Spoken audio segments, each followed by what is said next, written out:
Hola a todos, muy buenas noches. Estamos comenzando este programa, día cargadísimo de información, semana súper intensa en la Argentina. Por supuesto, estamos todos aliviados porque hoy a la mañana apareció M. Hay que decirle de esta manera, en un ratito te voy a explicar por qué. Y te voy a hablar de un montón de controversias que hay alrededor del caso de esta nena desaparecida. Primero, la increíble pelea de egos entre los ministros de seguridad. Es indignante que pase esto, porque mientras ellos se peleaban por el cartel, a la nena le encontró la gente. En un ratito te vamos a contar todo eso, te vamos a contar la pelea entre Bernie y Federic. Santiago Fioriti tiene información del chat de ministros. ¿Qué dijeron los ministros en ese chat sobre, una vez más, la pelea entre dos ministros de seguridad de la República Argentina? Y también una información impactante del día. Diría yo casi que es una información de último momento. Y es que hoy Gildo Infran estuvo en La Rosada, Santi. Estuvo en La Rosada y hay un misterio sobre qué fue a hacer. En un ratito te vamos a contar con quién se vio o con quién no se vio y por qué el gobierno no quiso revelar nada de ese encuentro. Muy bien, y también te vamos a contar detalles del nuevo ministro de Justicia, al que la Nata define como Aníbal sin bigotes. Estamos hablando de Martín Soria. Y Lucía, buenas noches. ¿Por qué los hijos de Vudú tienen más derechos que los hijos de vos que estás del otro lado? Te vamos a contar los detalles del pedido, del particular pedido que hizo Amado Vudú para seguir cumpliendo la condena por el caso Chicone por corrupción en su casa. Una condena confirmada hace 3 meses por la Corte Suprema de Justicia por unanimidad, pero el ex vicepresidente sigue en su casa. Dijo que sus niños pueden sufrir daños psicofísicos si él vuelve a prisión y que estos meses que él estuvo en su casa con sus niños, ellos habían crecido mucho y habían generado aprehensión con su padre y que separarlos podría generar un daño irreparable. Te vamos a contar más detalles de ese pedido. Muy bien, y están los invitados del programa de hoy, dos invitados importantes. Es la segunda vez que coinciden, nos encanta cuando coinciden ellos porque charlan de una manera distinta, de una manera especial. Santiago Kovaldov, bienvenido al programa. ¿Cómo estás? Gracias por venir. Ahora vamos a mostrar el libro que le está yendo espectacular, el libro de Santiago Kovaldov. Gracias Martín Lustó por venir. Un gusto. Venís de la presentación del libro de Macri. Sí. Pregunta cortita y después nos metemos con los otros temas, con el editorial y con todo lo que está en el programa. ¿Sentiste que Macri tiene ganas de ser candidato, de volver a la política con este libro, o sigue siendo el mismo Macri que hace un par de meses? A mí me dio la sensación, sobre todo por el final, por la pregunta final y su respuesta, que está hablando de un legado colectivo. Que está hablando del segundo tiempo, de un espacio que para jugar mejor el segundo tiempo tiene que mejorar, y habló de hecho de todos los referentes políticos que estaban ahí. Muy bien, en un ratito vamos a tener más detalles, quién estaba, quién no estaba, si hizo autocrítica, si no hizo autocrítica. Para mí la única manera de que un libro de Macri valga la pena es que tenga una enorme autocrítica en los primeros capítulos, no lo leí todavía. Quiero arrancar con el editorial porque hoy sorpresivamente Alberto Fernández hizo una cadena nacional, la primera cadena nacional. Les cuento la verdad, nosotros nos sorprendimos igual que ustedes. Estábamos al aire terminando Telenoche y de golpe a todos los canales de televisión los sorprende una cadena nacional con Alberto Fernández, naturalmente, explicando o contando, uno no termina de saber bien qué cosa. Aparentemente uno puede interpretar que fue una especie de balance, resumen de lo que ha sido este primer año de cuarentena. El aniversario es mañana, pero la cadena nacional que estaba grabada, fue un mensaje presidencial, ocurrió hoy, hace algunos minutos nada más. El presidente no anunció ninguna medida, aconsejó no viajar al exterior, contó por cadena nacional lo que conversó con gobernadores en la reunión que tuvieron en las últimas horas y dijo que en Argentina solo tenemos el 6% de las vacunas que compraron y dijo, pero pasa en todo el mundo, la mayoría de los países tienen menos del 10% de las vacunas que se compró. Bueno, entre 6% y 10% estamos hablando básicamente del doble de cantidad de vacunas, no es menor, pero además, y esto es lo que quiero decir en esta primera parte del editorial, después vamos a hablar del papelón de Bernie, Federic y todos los policías jugando al show con la nena desaparecida. Lo que quiero decir es, tenemos que entender que esta excusa de que en todo el mundo hay problemas con la pandemia no exime de responsabilidades a los diferentes dirigentes políticos del mundo. ¿Es verdad que la pandemia está en todo el mundo? Por supuesto. ¿Es verdad que todos los países del mundo tienen muertos, tienen contagiados, tienen dificultades en el sistema de salud, tienen problemas para conseguir la vacuna? Absolutamente cierto. Esta pandemia es una tragedia para la humanidad.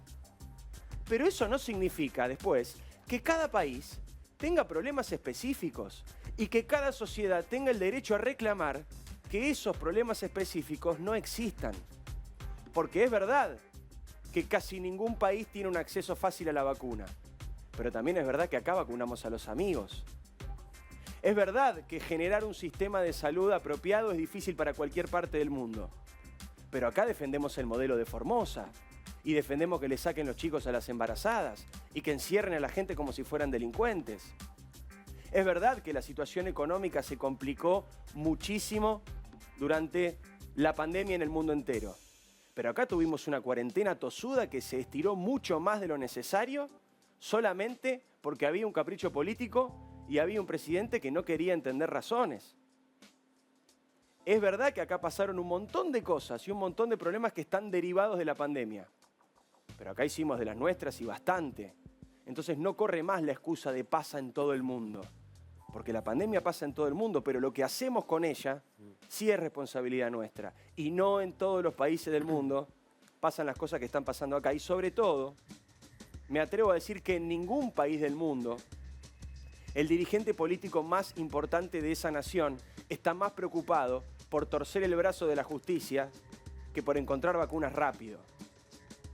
Eso seguro que no pasa en ninguna parte del mundo. Y eso sí pasa en la República Argentina. Y en esta mezquindad política donde todo el mundo quiere culpar al otro, donde todo el mundo se quiere sacar de encima las responsabilidades que tiene, asistimos a una pelea escandalosa. Escandalosa de los dos lados, entre la ministra de Seguridad de la Nación, Sabina Frederick, y el ministro de Seguridad de la provincia de Buenos Aires, Sergio Berni. Se vienen llevando mal, se vienen chicaneando en los medios de comunicación, se vienen tirando con cualquier cosa, pero la verdad que la pelea de hoy es escandalosa. No porque se hayan agarrado del cuello, porque haya habido ahí una situación física entre dos hombres que estaban discutiendo de política, no es ese el problema. El problema es que están discutiendo por el cartel. El problema es que están discutiendo a ver quién saca rédito por la aparición de esta nena. ¿Y sabés cuál es la verdad? Hoy lo contaba Edgardo Alfano en Telenoche. Los policías federales se peleaban con los policías bonaerenses a ver quién mostraba que había encontrado una prueba. A ver quién mostraba el busito de la nena. A ver quién contaba que habían encontrado una bicicleta. Y mientras ellos se peleaban por el cartel, como si fueran dos vedettes en el verano en Mar del Plata, a la nena, que hay que llamarle M, no podemos decir su nombre porque es una disposición de la ley de minoridad, ahora que la encontraron con vida, por suerte. A M la encontró la gente. No la encontró ni Berni, ni Federic, ni la policía de la ciudad, la encontró la gente. La encontró la gente que, como vos, se conmovió con esta historia, siguió el minuto a minuto de lo que pasaba con esta nena y su captor en la televisión. Vio por la televisión estas imágenes que estamos compartiendo durante todo el día, donde se veía el captor, donde se veía la nena, donde se veía la carita, porque se activó el protocolo Sofía, además, no es que los medios de comunicación se despertaron graciosamente con la idea de mostrar y de plagar la tele con la foto de M. Así lo exige el protocolo Sofía. Saturen de información, muestren a la nena, muestren al captor, pongan los teléfonos, pongan las cámaras. Y hoy, y no me lo contaron, hablé con los protagonistas hace un ratito en el noticiero, tanto Marina, que es la vecina que llama al 911, como Fernando, que es el camionero que se cruza con ella y casi mágicamente, sin hablarse, los dos se miran y se dan cuenta de que acababan de descubrir al tipo más buscado de la Argentina. Son ellos los que terminan descubriendo dónde estaba este tipo.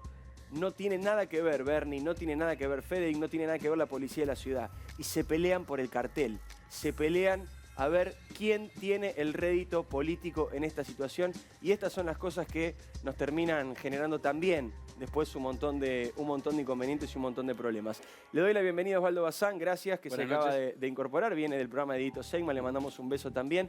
Santiago, buenas noches, bienvenido. Buenas noches, Martín, ahora nuevamente bienvenido. ¿Qué pasa con todo esto, Santiago? ¿Por qué hay una cadena de excusas? ¿Por qué hay un país que se disputa como si fuera un trofeo una nenita de 7 años? Yo quisiera empezar por intentar pensar esta distinción que vos establecías entre lo que es verdad en general y las singularidades de cada lado, donde esa verdad general vale en parte, pero no es todo. Y cuando el presidente dice que en todo el mundo hay problemas con la obtención de vacunas, no se equivoca. Pero cuando se diluye en la generalidad las particularidades del lugar donde se está, el problema es que se pierde sentido de realidad, no se lo gana. Se pierde sentido de realidad. ¿Y cuál es la realidad a la que nosotros tenemos que aludir? Bueno, es una realidad donde la ineficacia también tiene singularidades.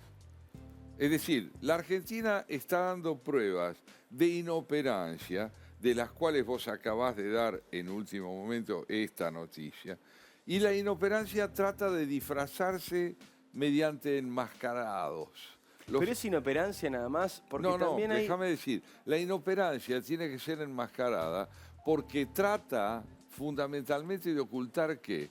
La ineptitud propia de quien no tiene sensibilidad social, de quienes están disputándose un protagonismo que no tiene fundamento en el ejercicio del papel y de la investidura que se debe llevar adelante. Entonces, todo empieza con el enmascaramiento de una elección que consiste en llevar como candidato a la presidencia a un hombre que pasa por ser quien no es, para que quien verdaderamente aspira al poder pueda finalmente tomar la palabra, quitarse la máscara y mostrar al presidente de la República como si no lo fuera y a quien no lo es como quien verdaderamente es. Esto se llama perversión. En el fondo de todo lo que vos contás hay perversión. ¿Qué es la perversión? Es la insensibilidad cuando se lleva a cabo el daño. No hay sensibilidad. Un perverso es alguien que no tiene sentimiento de culpa ni de sensibilidad hacia el otro. Estamos en una Argentina donde eso que se llama el prójimo es un pretexto. Le dije que estaba bueno escuchar esta noche. Santi, en un segundo contame cómo generó el revuelo esto en el chat de ministros, el lío que había en la Casa Rosada. Estuviste ahí, te encontraste cara a cara con Gildo Infran. Te cuento, Osvaldo, que Gildo Infran estuvo en la Rosada. No es que se lo contaron a Fioriti, Fioriti lo vio de frente. Lo vi entrar a las 4:12 de la tarde. Ahora me contás qué pasó adentro, porque ahora nadie se hace cargo de Infran, nadie sabía qué fue. Por ahí fue a buscar algo. Bueno, Martín, esta pelea por el cartel, esta pelea por ver quién sacaba más rédito de la aparición de la nena, esta discusión casi a los golpes entre dos funcionarios, ¿te sorprende, te preocupa? Lamentablemente en la Argentina hay un montón de cosas que dejan de sorprender. Entonces vivimos una anormalidad permanente que al ser permanente la vamos tomando como si fuera el estado normal de las cosas. Y las peleas por cartel en el fondo no son otra manera más de apropiarse del Estado. Es decir, vos tenés una función que cumplir como ministro de Seguridad. En este caso es encontrar una chica que estaba desaparecida, no se sabía dónde estaba. Y en lugar de cumplir con tu deber, apenas ocurre algo, sea en cumplimiento del deber, sea gracias a tu tarea o por otros efectos, como vos contabas, por la reacción de la gente, lo primero que tratás de hacer es apropiarte de un rédito. Entonces no estás pensando que tenés una obligación de servir. De la misma manera que cuando se muestran las obras públicas, a mí me gustaría que en algún momento los carteles de obra pública dijeran: esta obra fue pagada con el bolsillo de aquellos que pusieron Esta obra es gracias a vos. Exacto, no es gracias al gobierno una obra. Y eso está replicado por todos lados en nuestra cultura y me parece que lo tomamos como normal. Tomamos como normal esa apropiación del Estado, del cual el ejemplo más abyecto, el ejemplo más vil, es la apropiación de las vacunas. Yo estuve el otro día en un vacunatorio, en la ciudad de Buenos Aires, en el vacunatorio que está donde está o el supermercado, la futura cancha de San Lorenzo, en la Avenida de La Plata. Sí. La gente entra, en 5 minutos se está vacunando. A los 15 minutos que tienen que esperar, mientras duran esos 15 minutos, ya le están tramitando el futuro turno para la segunda dosis. Ahora, lo más chocante para mí de la hora y media que estuve ahí es que los adultos mayores que están recibiendo la vacuna se emocionan y dicen gracias. ¿Por qué se emocionan y dicen gracias? Porque en el fondo algo que debería ser normal lo toman como absolutamente extraordinario. Insisto, algo que debería ser normal lo toman como nos tratan bien. Es poco el tiempo que pasamos, nos dan lo que nos tenían que dar y nos vamos contentos. Y se emocionan. Ahora, a esa misma gente mañana vos le tenés que explicar por qué no hay vacunas. ¿Y por qué no hay vacunas, Martín? Y vos contabas Digo, Alberto Fernández recién dijo en la cadena, llegaron el 6% de las vacunas que compramos. Yo creo que pasan muchas cosas al mismo tiempo. Primero, Santiago recién decía algo de cómo se enmascaran las cosas. Entonces vos enmascarás en un problema general, cuando vas a desmenuzar los problemas generales, son particulares y son diferentes en todos lados. Entonces, lo primero que hay que decir es que hay países que le faltan vacunas, sí. Hay países que le estuvieron prometiendo a su población que iban a tener 30 millones de vacunas, 40 millones de vacunas, Claro. y no están. No. Este. Hay países en 10 donde... millones de personas dijeron vacunadas en diciembre. Vamos a tener 10 millones de personas vacunadas en diciembre. Y con 2 dosis vamos 500.000. Hay países, te subo a normalidades, hay países donde por ahí en alguna circunstancia la gente conocía hecho campaña para que te vacunes, sí. El requisito previo para hacer eso es que tiene que haber vacuna. Claro, que haya. Porque si no, ¿para qué me decís? Mira, voy a usar a... No importa si se llama Beatriz Arlo o... ¿Cómo se llama? No importa quién es. Fíjate cómo todo empieza con la corrupción de la palabra, ¿no? La palabra no es simplemente un medio de comunicación, es una forma de la identidad. Si yo, como bien dice Martín, empiezo por prometer lo que sé que no puedo cumplir para generar una expectativa, cuando se cumple lo que realmente se debe hacer, tenés una población que agradece lo que debería ser, como él dice, una obligación del Estado. Nosotros tenemos un presidente que terminó su mandato. Mirá qué notable. ¿Cómo notable? Así es. Debería ser totalmente normal. Pero ¿qué es lo verdaderamente habitual? Lo otro. La corrupción, la caída del presidente, la no finalización del mandato. ¿Dónde estamos entonces? En un territorio donde las instituciones no tienen vigencia. Y además un Estado que le cuesta planificar. Cuando nosotros hablamos de qué salió bien en materia sanitaria en la pandemia, lo único que podemos decir es que nuestros centros de atención no se sobresaturaron. ¿Sí? ¿Por qué es eso? Bueno, porque Argentina construyó hasta los 60 un Estado que era distinto del resto de Latinoamérica y entonces todavía tiene más camas por habitante que cualquier país de Latinoamérica, tiene más médicos por habitante que cualquier país de Latinoamérica. ¿Es por las acciones de los últimos meses? No. En todo caso es porque introdujiste una cuarentena. Ahora, a la hora de la rigurosidad con la que instrumentás la cuarentena, pensá las siguientes cosas. Primero, yo un día te lo mandé, los datos de proyecciones originales de cómo iban a venir Impresionante. estaban Impresionante. hechos copiado y pegado de la trayectoria china. No había ninguna rigurosidad detrás de las Pero proyecciones entienden esto que está iniciales. planteando Martín. Una vez lo charlamos en la radio y vos me mandaste el gráfico. Sí. Para proyectar cómo iba a afectar el coronavirus en la Argentina, se copió y se pegó la tabla que usaban para China. ¿Qué tenemos que ver con China? Pero Nada. además ya había ¿Qué pasado. valor científico puede tener eso? Nulo. Y con eso era la información de cómo iba a evolucionar en la Argentina. Eso es lo que se suponía. Yo hablaba en ese momento con gobernadores e intendentes. ¿Qué datos tienen de cuánto va a llegar a cada uno de ustedes? Bueno, en base a unas proyecciones que estaban mal hechas. Segundo, los datos tardaron muchísimo en ser públicos. Eran PDF. Yo me acuerdo, trabajaba con esos datos. Los tenías que copiar, tratar de pegar. ¿Por qué eso es importante? Porque hoy tenés mucha inteligencia colectiva. Entonces tenés matemáticos, epidemiólogos, gente que trabaja en sistemas que vos ves en todos lados cómo colectivamente fueron intentando mejorar los factores predictivos. Tercero, hicimos una cuarentena sin aprender que nosotros somos un país federal con una heterogeneidad de la distribución socioeconómica monumental. Entonces yo recuerdo perfectamente, el 4 de julio de una charla, una conferencia virtual en la Universidad Nacional de Catamarca. Habían tenido el primer caso ese día. Estaba cerrado ya. Estuvo, pero tardó, desde que llegó a Buenos Aires, el 3 de marzo, tardó 4 meses, Julio, llegar a Y Catamarca. habían estado 4 meses cerrados. En cuarentena. Del 20 de marzo. Claro. Por ahí tenés la generalidad de la Pero que entendés, hablaba perdón, Centro Editorial. exacto, es a eso iba, Santiago, y sumate por supuesto va cuando quieras.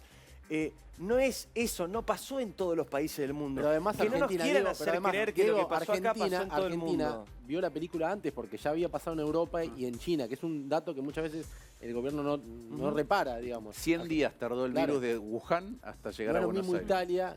Y que Argentina. recordemos que así y todo, las primeras declaraciones contundentes del ministro de Salud entonces, Que no iba a Ginés llegar, González que no iba a García, era que no iba a llegar, que era no le verano. preocupaba. Y que el dengue era más Y preocupante que el perdón, COVID. no nos olvidemos que el propio Alberto Fernández le dijo, no a un presidente, no a otro ministro, no a un científico importante, a René, el ex cantante de Calle 13, ahora llamado Residente, le dijo, estamos dominando al virus, iban 15 días de cuarentena. Bueno, porque también dijo a Longobardi por radio que con un tecito se caliente mataba porque con 26 grados el virus no existía más. Otra de las cosas que es una particularidad de Argentina, que es raro que el presidente hoy no haya dicho en conferencia, en esa no cadena que hizo, es en los países no se afanaron las vacunas como se afanaron acá. Claro. Digo, porque eso también es muy importante. Es decir, bueno, ¿cuál es el plan de vacunación? Primero nos dijeron que era uno, después resulta que era otro. En octubre nos dijeron, tranquilos, quédense adentro que ya está, porque llegan las vacunas y ya está. Bueno, era mentira, porque las vacunas no llegan. Cuando nos habían dicho que eran millones. En octubre me acuerdo un discurso de Kicillof, donde hablaban pasado de la pandemia. Exacto. Lo contamos en tu programa. Decía, la vacuna cambió todo. Dijo Kicillof en octubre, todavía no llegó. Perdón, Santi, estabas por hablar y te interrumpí. No, estaba tratando de repasar qué significa todo esto que describe Martín, que plantea Santiago, que recuerda él, que vos mismo estás planteando. ¿Cómo puede ser que estemos discutiendo esto? La escasa calidad de los problemas que discutimos tiene como correlato una gravedad social inmensa. Pero estamos discutiendo problemas de muy baja calidad institucional porque la Argentina es un país que no está a la altura de sus problemas. Entonces yo quiero subrayar esto para ver qué piensan ustedes. Es decir, tenemos problemas de una complejidad extraordinaria y una calidad de conceptualización de lo que pasa que es de la más baja calidad.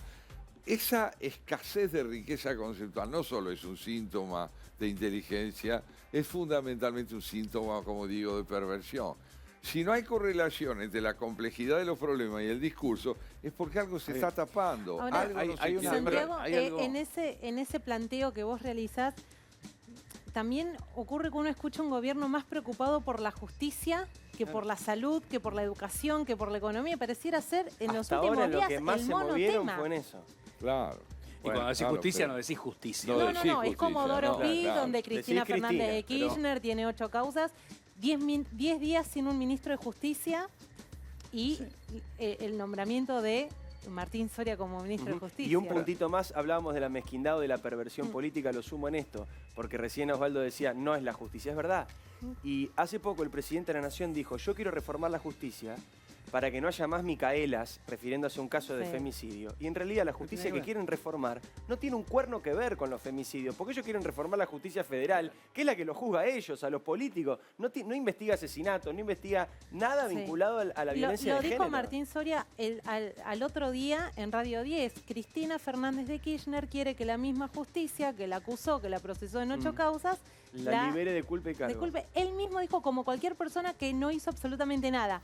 Antes de jurar como ministro de Justicia, el ministro de Justicia ya dictaminó sobre lo que tiene que resolver la justicia. Sí, y además 3 días antes le limpiaron una causa que tenía por pedirle guita 6% a la gente que laburaba para él. Trabajaba con él en el tremenda. municipio. Todo en negro. Robledo Puch también quiere que la justicia lo trate y le diga no tuviste nada que todo ver. en negro. Sí. Lo mismo hacía Martín Sabatella cuando estaba en AFCA. Le pedía un porcentaje del sueldo a los que trabajaban con él, se quedaba con esa guitita. Bueno, lo de Soria se cerró 3 días antes de que fuera ministro. Ya sabíamos 3 días antes de eso que iba a ser ministro. Martín, ¿estás por decir? Que Santiago rescataba la importancia del valor de la palabra, pero cuando recién exponía yo digo, hay un paso previo a la palabra que es la rigurosidad del pensamiento. Claro. Entonces, la palabra puede perder el peso que debe tener una sociedad, particularmente la palabra de un gobierno, cuando es tergiversada. Pero el problema es que cuando la palabra es emitida sin pensar antes y entonces no se valida lo que la palabra está proponiendo nunca, es de una gravedad todavía mayor. No ocurrió con las proyecciones de la rigurosidad de los datos cuando el presidente presentaba los números con respecto a otros países. No ocurrió con la rigurosidad de las proyecciones de lo que iba a pasar en la Argentina. No ocurrió con la rigurosidad de pensamiento para planificar la cuarentena. No ocurrió con las promesas de vacuna. No ocurrió, todavía no ocurre. Yo creo que Argentina ha caído en un campo magnético en donde pierde el norte moral y todavía no cobra el gobierno verdadera dimensión de lo que significa haberse apropiado de las vacunas de otros. ¿Por qué? En parte porque todavía por ahí creen su falta de rigurosidad conceptual o su palabra de que van a llegar las vacunas. Pero ahora lo que estamos viendo, que es lo que dicen los infectólogos, es hay riesgo de una ola mucho más grande, producto de... Mutaciones y esas cosas. y de claro. Brasil, ¿sí? De nuevas cepas. Y nos agarra sin vacunas. Y yo creo que esto de que la gente por ahí transitoriamente se apaciguó por ahí por tomar la normalidad como lo cotidiano, lo que es, se apaciguó durante un tiempo esto, pero si mañana empezamos Bueno, por otra eso vez la a cadena ver... nacional de hoy, ¿eh? Pero está preparada, le pregunto a todos, ¿está preparada la sociedad para volver a pasar un escenario parecido al que pasamos abril, mayo, junio, julio del año pasado? ¿Se banca eso la sociedad? Yo el otro día hablaba con el dueño de un restaurante muy conocido, que ahora no voy a nombrar, con el marido de Pampita, que tiene un restaurante, y yo le decía, ¿aguantan ustedes otro cierre más? No, no, me dice. Es que pensar Cualquier cierre nos hunde para siempre, no abrimos nunca más. Es que pensar que la cuarentena es la única herramienta que tenés para usar. Digo, eso es lo que pensábamos en marzo, en abril del año pasado, cuando no sabíamos de qué Claro, se es la trataba. prehistoria de las Osvaldo, herramientas. yo creo que hay dos cosas que son importantes de rescatar de lo que vos decís. Al principio, en la incertidumbre absoluta y el desconocimiento de qué es lo que viene, vos podés decir, bueno, a ver, Exacto. cuidado. Ahora, una cosa era tratar de suprimir el virus, que es cerrar y que no entre. Y si él entró, estamos todos aislados. El que lo trajo, el virus va a desaparecer porque esa persona está aislada. Y otra cosa es cómo lidias una vez que está acá. Claro. ¿Por qué? Porque la primera etapa fue tratemos de suprimirlo, tratemos de que no entre todo el mundo a un hotel. Una vez que entró acá, vos tenés las herramientas que tenés. Un Estado sofisticado tiene más herramientas y paga menos costo por tener que usar una dosis mucho mayor de una sola herramienta. Es verdad. Entonces, eso le pasa a la Argentina. No tiene ninguna otra herramienta Claro, para si lidiar tu caja con de mayor herramientas, a ver si sofisticación. entiendo lo que decís, Martín. Si vos en tu caja de herramientas tenés solamente un martillo Claro. y cada problema de la casa lo querés arreglar con el mismo martillo, y si el martillo no lo arregla, en lugar de dejar el martillo, lo que haces es ensañarte y martillar cada vez más fuerte. Perfectamente. Es decir, delante de que estamos, hay una mentira que insiste en pasar por verosímil. Y hay un pueblo desencantado y además sufrido, que ha comprendido que lo que un día parecía posible en verdad no era cierto y no está dispuesto a devolverle a esa palabra que insiste en ser creíble el lugar que le dio en otro momento, que es lo que ha dicho Osvaldo, que es lo que planteó Martín. Entonces, insisto en esto porque me parece importante. ¿El violador se va a portar bien? ¿Le voy a creer cuando me dice que nunca más va a insistir en destrozar una criatura? Y al estafador le voy a creer porque me diga. Entonces, esta distancia brutal entre un gobierno obcecado en no comprender lo que sucede y una población que está sacrificada para que pueda preponderar la palabra que ha mentido, pone de manifiesto que el país no es una nación, es un conglomerado. No es una república. Hay un tema adicional que me quiero montar sobre lo que dice Santiago, que es, vos preguntaste antes, ¿se puede decirle a la gente qué? La gente lo primero que va a ver es qué pasó con lo que hicimos antes. Claro. Porque fue un esfuerzo muy grande y fue ¿para qué? De hecho, pasó con las clases, Martín. Bueno. En octubre del año pasado, el gobierno todavía decía que no estaban dadas las condiciones para empezar las clases, había menos contagios, o igual que ahora, y las clases empezaron. Bueno, vos tenés un dato sobre eso, ¿no, Osvaldo? Sí, bueno, muy concreto y científico. Efectivamente, es un dato que raramente se da en Buenos Aires y en Mendoza, y no hay otros datos en la Es nación. lo que decía Martín. Ha sido- Odiamos los datos. Ha sido mínimo el número de niños contagiados. No llega al 1% el número de niños contagiados de los 700.000 de 700.000 personas que conforman a toda la colectividad escolar, ¿no es cierto? Claro. Entonces, ¿esto qué significa? 0,6, ¿no? Es el- 0,6, 0,7. ¿Qué significa esto?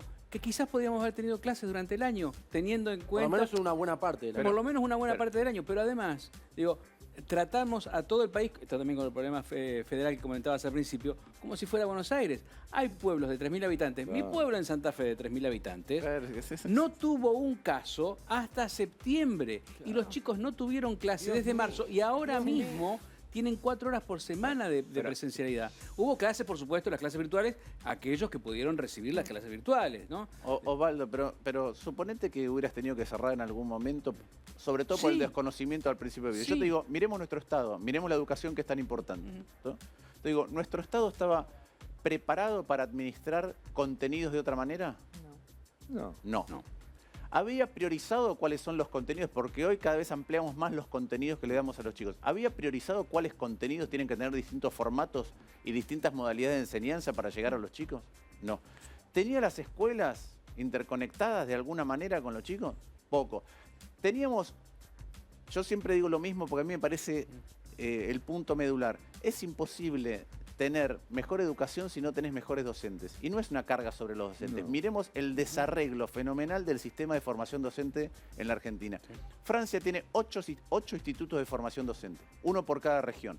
Ecuador tiene 1, reforma de Rafael Correa. Sí, claro, encima Correa. ¿Cuántos institutos de formación docente tiene la Argentina? No sé, 50 por ciudad. 1.200. Claro, sí, claro. Tiene sindicales, tiene de los distintos credos, tiene estatales y tiene privados. ¿Hay formación homogénea de aquellos que van a enseñar a los chicos a lo largo de la ancha de Argentina? La respuesta es no. Bueno, y no quiere decir que el gobierno no gobierna. No quiere decir que el diagnóstico que el poder tiene sobre la realidad social que debería administrar o la conoce y la niega en función de otras prioridades o la desconoce, es decir, que la ignorancia se ha hecho cargo del poder. Esto tiene un efecto devastador en el orden moral, porque tenemos una población desmoralizada. De hecho, esto que estamos diciendo, y uno dice, a esta altura, después de un año, siguen discutiendo en la televisión por la cuarentena, por lo que duró, por lo que fue. Y claro, porque hoy el presidente de la Nación, en una cadena nacional sorpresiva, arrancó diciendo, nos criticaban por la cuarentena larga, y al final la historia demostró que teníamos razón. La verdad es que no fue así. Lo mismo pasa, y eso lo puede contar Martín, con la caída del PBI. El gobierno todo el tiempo dice todas las economías del mundo cayeron y después tema es cuando vos cuánto. empezás a comparar, Argentina cayó el 10,1 y tenés Brasil, por ejemplo, que cayó el 4%. Y Brasil que manejó todo peor que nosotros. Pero quiero, simplemente me pasan información de lo que pasó hoy en Diputados, por ejemplo. Me escribe Graciela Ocaña, que es una de las que firma. Hoy, por ejemplo, se solicita que al Congreso vayan los representantes de Pfizer, de Moderna, de AstraZeneca, de Johnson & Johnson a explicar qué pasó en las negociaciones con Argentina, que desde diciembre que no negocia una vacuna nueva. El ejemplo está muy cercano y eso también es lo que más duele. Chile no solamente queda cerca porque está acá nomás, no solamente queda cerca porque es una sociedad de la cual podemos levantar un poquito así por arriba de la medianera y espiar, sino porque además el ex ministro de Salud, Ginés González García, fue embajador de Chile un montón de tiempo, conoce a todo el mundo allá. Era simplemente levantar el teléfono y decir, che, ¿cómo hicieron ustedes? No, antes de eso había que decir, perdón por lo de las filminas. Bueno, Sí. ni hablar, ni Pero- hablar, exactamente, y- al principio de todo, es verdad, me había Y olvidado. para que se entienda cuál es la aceleración que se produce cuando destruís un Estado o construís un Estado. Hay un Estado que hay un país que es modelo en estos días, Sí, que construyó un Estado en 73 años. sí, claro, Israel. Israel. Es decir, Argentina ya era un país muy próspero cuando Israel todavía no existía. Y el Estado nuestro era el mejor Estado de Latinoamérica, e Israel no existía. Y vos ves la distancia en la construcción de un Estado y otro, pero hay un abismo que es... En los 50 los países escandinavos eran pobres. Mirá, Martín, hay algo que decís que a mí me parece tan central, tan central. Cuando uno habla de un país como Israel, habla desde la perspectiva que a nosotros nos importa, de lo que yo llamaría la capitalización del sufrimiento. A ver, explícame. El eso. sufrimiento, el padecimiento de una comunidad, de una colectividad a lo largo de todo lo que el judaísmo sufrió en la Segunda Guerra Mundial y desde antes también, hace con que el Estado de Israel tome como referencia el padecimiento para tratar de construir una sociedad donde lo padecido pueda ser tomado como un referente de lo que no debe volver a ocurrir. Entonces crea una sociedad que aprende de lo que le pasó. Argentina no aprende de lo que le pasó. Es decir, el pasado tiene vigencia. Este es nuestro principal problema, Yo ¿no? Si tengo uno la pudiera impresión- resumir, si viniera Bueno, hoy un genio... Escúchame, solo, perdón, estoy hablando demasiado, pero lo que quiero decir es esto. La referencia a la educación que está haciendo Martín o que hizo Martín, ¿qué educación? Este país era vanguardia en educación. Ahora, lo que se perdió ¿por qué? Porque era disfuncional. o porque no supimos cuidar un aprendizaje y lo dejamos caer. Total. No pudimos capitalizar nuestros fracasos posteriores al momento en el cual la palabra educación y ciudadanía se equivalían. Pero ¿Ahora yo crees déjame- que es perdón, yo casual? interrumpí antes para decir esto. Me parece que este es el problema del corazón del... Si vos, viene alguien de afuera, un genio que baja una lámpara, un extraterrestre de un plato de leche, elegime un quilombo de la Argentina, un problema que pueda resumir a todos. No aprendemos de nuestros errores. Bueno, déjame elaborar sobre eso dos cosas. La primera es, Santiago marca una cosa de Israel, pero déjame marcar otra que tiene que ver con lo siguiente. Esa misma naturaleza que describía Santiago hace que tenga sentido dos cuestiones que son fundamentales en la construcción de una nación. Que es, uno, hay un objetivo colectivo y hay un compromiso individual con un objetivo colectivo. Sí, claro. Si no está eso, lo que tenés es un desorden, una anomia, en Argentina diríamos un sálvese quien pueda, pero no hay un objetivo colectivo en pos del cual todos estamos dispuestos a hacer nuestra parte. Y para mí se refleja más cabalmente en ningún que otro lugar cuando vos mirás los currículum vitae de los premieres de Israel y los nuestros. Porque a medida que pasa el tiempo, no solamente están más formados académicamente, sino que desde el principio de los tiempos han tenido que hacer un sacrificio. Casi todos han combatido. Bueno. Entonces, cuando ahora, es decir, vos ves premieres que combaten versus otros que dicen, nos tenemos que vacunar primero. Qué acto de cobardía ese, es verdad lo que planteas. Sí, Santiago o Martina, cualquiera de los dos, esto de la educación, me parece un punto central. ¿Es casual? Digo, ¿es una cuestión de inoperancia, de no verlo, o hay una decisión predeterminada en no darle relevancia a la educación? Parece un contrasentido, pero ¿cómo puede ser que haya sido motivo de disputa entre nación y la ciudad? Clases sí, clases no. ¿La pobreza tiene rentabilidad política? Sí. ¿La ignorancia tiene rentabilidad política? Sí. Entonces, ¿qué clase de gobierno es el que puede extraer la rentabilidad política de la ignorancia y la pobreza?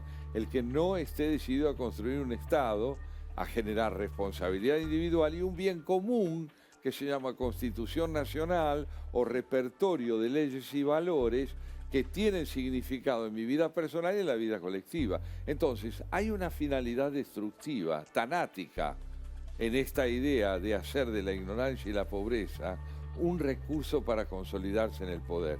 Es preciso verlo de frente. Quiero escuchar a Martín sobre esto. Sí, yo no lo comparto Siento plenamente. que tenés algún matiz, por eso Sí, te porque yo decía.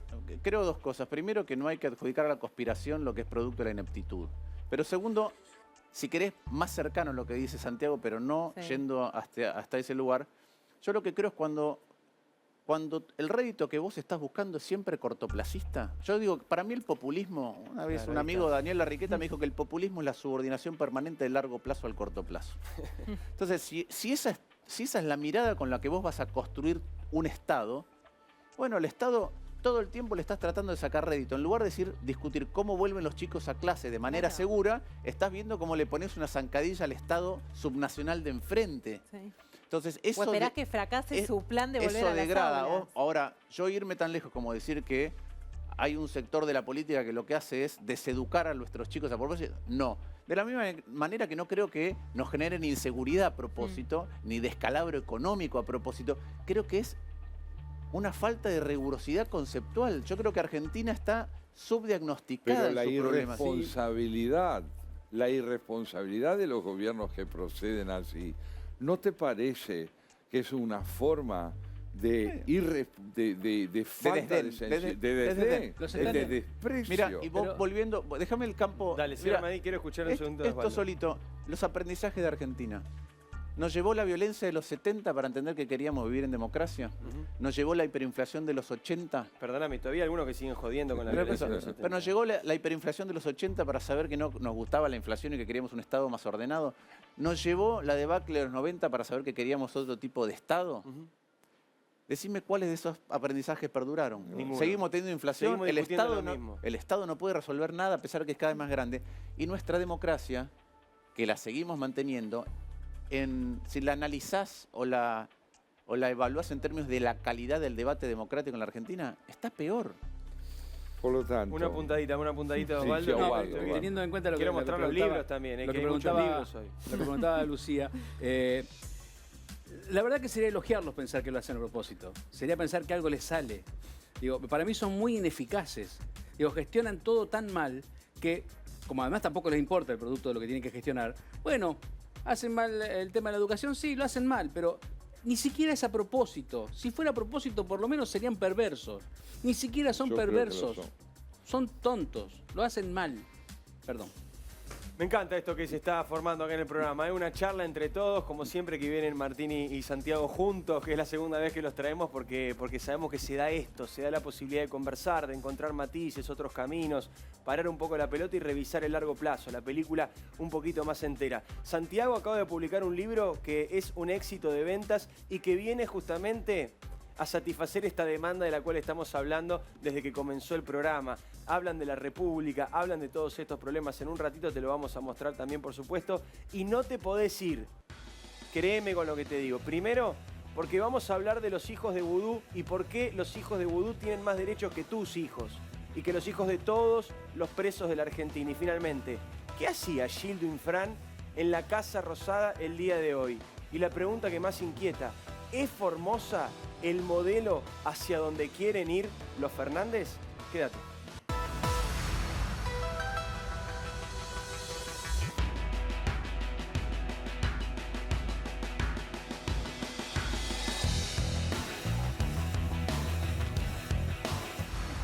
Podía ser. Estamos acá charlando en el corte. Esto es charla al aire y charla en el corte también. Quiero mostrarles el libro de Santiago Cobaldós, por favor. Insisto, es un librazo que le está yendo espectacular. República Urgente. Alegato por una democracia auténtica, Santiago Cobaldós y Héctor Guyot. Y esto que decías, ¿no? Esto que estamos charlando hoy, esta demanda del argentino por más república, está ahí en el libro. Y sí, este es un libro que retrata dos tensiones básicas. La que genera la disputa entre un sistema democrático republicano y la que propone el populismo al que también se refería Martín. Son dos sistemas, no son dos fuerzas dentro de un mismo sistema. Porque si nosotros estuviéramos una disputa entre tendencias dentro de una misma concepción de la democracia, sería una cuestión de matices. Es verdad. Pero acá no estamos delante de una concepción de la democracia. Tenemos que elegir entre el porvenir y el pasado, entre la inoperancia y la búsqueda de eficiencia. Y cuando votemos tendríamos que saberlo. No necesariamente el tiempo que nos queda es suficiente para aprender, pero lo imprescindible que hemos buscado en el libro con Héctor Guyot es poder decir que la República, que es frágil todavía porque su historia es discontinua en la Argentina, es la única alternativa para aprender de la experiencia y generar un orden constitucional donde las responsabilidades del Estado y las del individuo confluyan. Me tomo de esto para hablar de Formosa. Hoy estuvo Gildo Infran en Casa de Gobierno. Santiago, lo viste así de frente, Lo vi de viste a frente en la Frankenstein de explanada de la frente. Casa Rosada. Qué Cuando él impresión. entraba yo salía ¿Y y a qué volví. entró? ¿A qué entró Infran Mirá, a me la pasó Casa una de cosa muy Gobierno? curiosa. A las 4:15 de la tarde entraba Infran. Sí. Lo veo, me lo cruzo, vuelvo a la Casa Rosada. Manda Santi al chat. Está Infran en Casa de Gobierno. Averiguá, le decíamos. Llamo a un asesor de Alberto Fernández y le digo, che, está Infran en la Rosada. Sí, Viene a ver al presidente, calculo yo. claro. No, Alberto está en Olivos. Se lavó las manos. Sí. Raro, me dice, bueno, debe estar con Guado de Pedro. Claro, llamaste a un Ministro asesor. del Interior, llamo a un asesor de Guado. Sí. Che, está Infran en la Rosada. Lo vino a ver a Guado, me dicen. No, que yo sepa, no. ¿Otro que hizo Ole? Me Nadie. dice, lo chequeo y te llamo. Sí, todavía estamos esperando el llamado. Sí. Me negarás 3 veces. Alguien me dijo, está con Santiago Cafiero, jefe de Ah, lo gabinete. llamaste al asesor de Cafiero. Llamo ¿Y? a la gente de Santiago Cafiero, me dice, Cafiero está con Frederick. Qué lindo día para estar con Freddy. Bueno, si querés después te cuento eso también porque Frederick fue el centro de la conversación del chat de ministros. En la Casa Rosada se habló mucho de ella, salieron a respaldarla. Hay una polémica muy grande con Bernie, hay gente que está pidiendo la renuncia de Bernie. Pero como bien hemos contado acá, Bernie responde directamente a Cristina.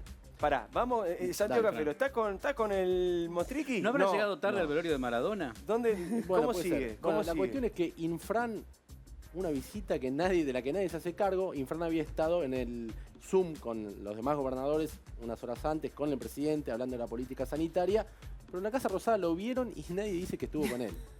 favor. Así que si querés el Nadie- jueves que Nadie viene... se Vio hace cargo luz de y Infran. pasó. Claro, Nadie se algo hace así. cargo de Infran. Nadie se hace cargo de Pobre Infran. Infran, era un Era ejemplo. un ejemplo, Hace bueno, 2 cayó en semanas. Esa es la Mala. pregunta que tengo. Infran, cuando el presidente de la Nación dice que es un ejemplo, ¿es un ejemplo? ¿Hay cierta tendencia, sobre todo de Cristina Fernández, a ir hacia un modelo más parecido al de Infran, a ir hacia un modelo más parecido al que hay en Formosa, Martín? Mira, lo que sí apreciás en un montón de discusiones o en debates es que hay ciertas cosas de las que supongo que habla Santiago en el libro, pero ciertamente las dejaba entrever acá, que para el kirchnerismo son menos importantes que para el otro lado. Ciertas instituciones republicanas, a veces libertades individuales. Pero una cosa es que no te Formosa- importe y otra cosa es defenderlo, Martín. Ahí No, donde pero- yo creo, perdóname que te haga esta Sí. pequeña interrupción. Yo pienso, ¿no? Digo, bueno, me pongo el traje de un dirigente político con poquitos escrúpulos, ¿ok? Y digo, bueno, me voy a hacer el distraído con lo que pasa en Formosa. Bueno, hasta ahí, si querés, lo puedo entender, te conviene políticamente hacerte el distraído. Ahora, apoyarlo, llevarlo al tipo que le saca a los nenes a las embarazadas al acto por el Día de la Mujer, ¿cuál es la explicación? No, a ver, pero primero, ahí hay un sistema, relaciones y connivencia de hace mucho tiempo, ¿sí? Pero lo que te quiero decir es lo siguiente. Cuando Infran o sus senadores reivindican el modelo Formosa, una de las cosas que está implícita es yo definí un objetivo. Yo definí un objetivo, no el Estado. Yo, Infran, definí un objetivo. El objetivo es la menor cantidad de contagiados posible. ¿Qué estoy dispuesto a hacer? Cualquier cosa. Cualquier cosa. Cualquier cosa. Cualquier cosa es pasar por derechos de los demás, es apropiarte como Estado de los derechos de los demás. De hecho, en la Cámara de Senadores, el senador por la mayoría de Formosa, de Frente de Todos, puso como ejemplo, el país que mejor lidió con la pandemia es China.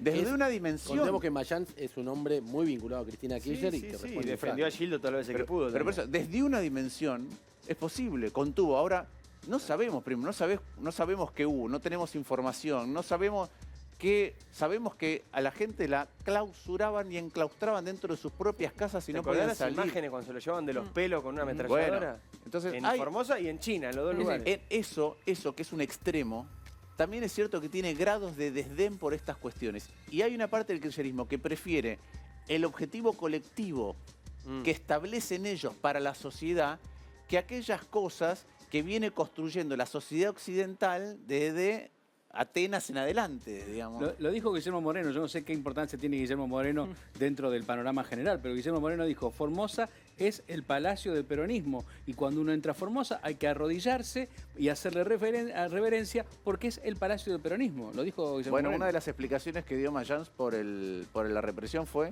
estaban rompiendo nuestros símbolos partidarios. Claro. Lean, Y hay organismos, perdóname, Santi, organismos de derechos humanos y tal que todavía no se pronunciaron por lo que pasa en Formosa. No solo Y cierro organismos de con derechos vos, Santi. humanos, sino que también, y esto es más grave todavía porque esto es la sociedad civil. Digo, ¿recuerdan ustedes que las feministas decían, mi cuerpo, mi decisión, tocan a una, nos tocan a todas? Bueno, hay 86 chicas en el monte escapando del Estado. 86 chicas en el monte escapando del Estado. ¿Cuál fue la respuesta? La de Mayans, justamente, un senador que fue claramente El jefe de antiaborto, bloque. ¿no? Sí, sí, El sí. jefe de bloque. El jefe de bloque, pero aparte fue claramente antiaborto, Sí, digamos. claro. Y las chicas feministas ahora que no dijeron una sola palabra de esto, no dicen una palabra porque Mayans dijo, no, es mentira, fue un invento de los medios.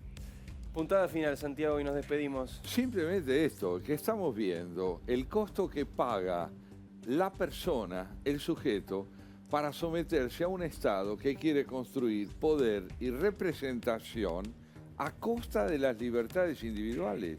Es decir, donde no hay derecho a pronunciarse sobre lo que está pasando ni sobre la calidad del gobierno que se está viviendo, porque quien dirige, al tomar la palabra por todos, no los representa, los anula.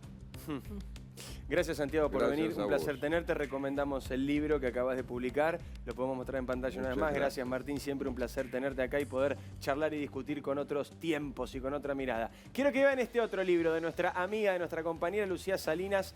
Tremendo libro, Prisioneros, relato de la vida carcelaria. Habla de presos célebres de la política, del sindicalismo, de ahora, de otra época. Nombrame 4 de los que están en el libro. Amado Vudú, Cristóbal López, Julio De Vido, Ricardo Jaime, que habló desde la cárcel. El Rey de la Salada, hay El un Rey de montón. la Salada. Patricia Bullrich, cuando estuvo en los Bullrich, 70. en la década de los 70, Muy cumplió bien. la mayoría de edad Vos de te vas a voto. quedar al pase. Vos te vas a quedar al pase ahora con las chicas de Verdad Consecuencia, porque además de hablar de vudú, además de contarte algunas perlas de todo esto, le voy a hacer un reproche en vivo No. y les voy a contar una intimidad en vivo que ataña a la señora Lucía Salinas y a María Eugenia Dufar, conductora del programa que viene. Gracias por haber estado acá. Cortita, así chiquita la pausa, programón en Verdad Consecuencia va a estar Facundo Moyano y Cornejo, así que así chiquito y se viene el pase con las chicas, no te vayas. Minería, exploración y desarrollo. La fórmula del crecimiento argentino. Adrián Mercado presenta Argentina Mining Online del 17 al 19 de marzo. La Convención Internacional sobre Oportunidades de Negocios en la Industria Minera. Invita Adrián Mercado Comex. Trabajamos por un mismo sueño.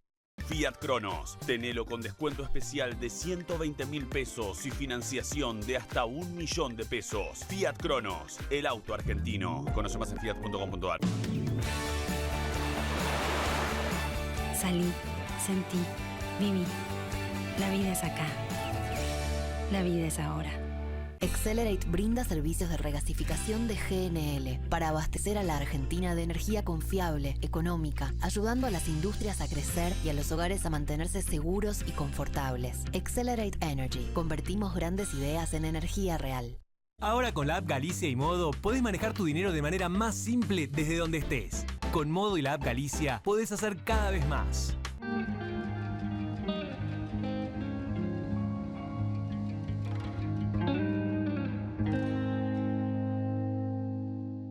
El Mirasol de Puerto Madero. Delivery mediodía y noche. Teléfono 4315-6277. El bosque chaqueño es de todos los argentinos. Hoy le toca hacer historia al Chaco.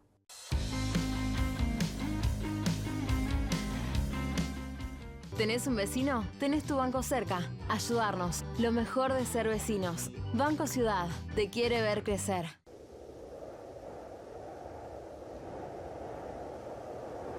Plan de vacunación COVID-19. Empezamos a aplicar la vacuna en más de 180 puestos en la ciudad. Para saber más, ingresá a buenosaires.gov.ar/vacuna COVID. Cuidarte es cuidarnos. Buenos Aires Ciudad.